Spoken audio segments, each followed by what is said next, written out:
Méditation du 3 juin. Un visage qui dit oui. Le fruit de l'esprit est amour, joie, paix, patience, bonté, bienveillance, fidélité, douceur, maîtrise de soi. La loi n'est pas contre de telles choses. Galates 5, les versets 22 et 23. Quand je voyage dans d'autres pays en arrivant au contrôle des passeports, j'ai l'habitude d'examiner les visages des agents de l'immigration avant de décider quel fil je prends, si cela est possible. L'idée est de faire en sorte que je sois accueilli par un de ces agents dont le visage dit oui. Un visage qui dit oui. Qu'est-ce que cela veut dire? Charles Swindoll l'illustre bien grâce à une anecdote du temps où Thomas Jefferson était président des États-Unis. Le récit dit que Jefferson et un groupe d'amis voyageaient à cheval à travers champs quand ils arrivèrent à une rivière qui avait débordé à cause des fortes pluies. Le pont avait été détruit et pour les cavaliers, il était clair que s'ils voulaient traverser la rivière, ils le feraient au péril de leur vie. Tandis que les cavaliers traversaient un par un la rivière avec prudence, un homme qui ne faisait pas partie du groupe et qui n'osait pas traverser demanda au président Jefferson s'il pouvait lui faire la faveur de le transporter. Le président accepta et peu de temps après, les deux hommes étaient en sécurité sur l'autre rive.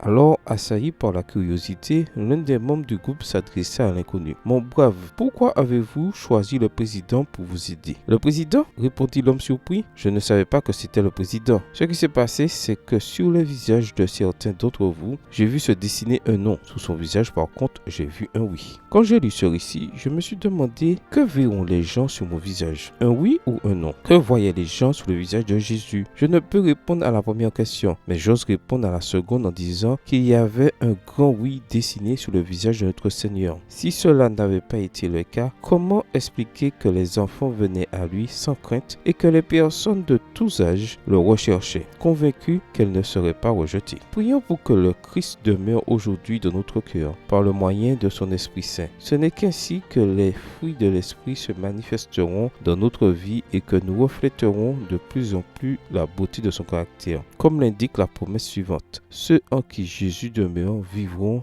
dans son atmosphère. Le vêtement blanc de leur pureté exhalera les parfums du jardin de l'Éternel. Leur visage resplendira de son éclat. Extrait du livre Message à la jeunesse, chapitre 142, page 418, livre écrit par Ellen G. White. Prière. Je te prie, Jésus, pour que l'influence de ton esprit purifie mon cœur et que ma vie reflète la douceur de ton caractère. Bonne journée à vous et que le Seigneur vous bénisse.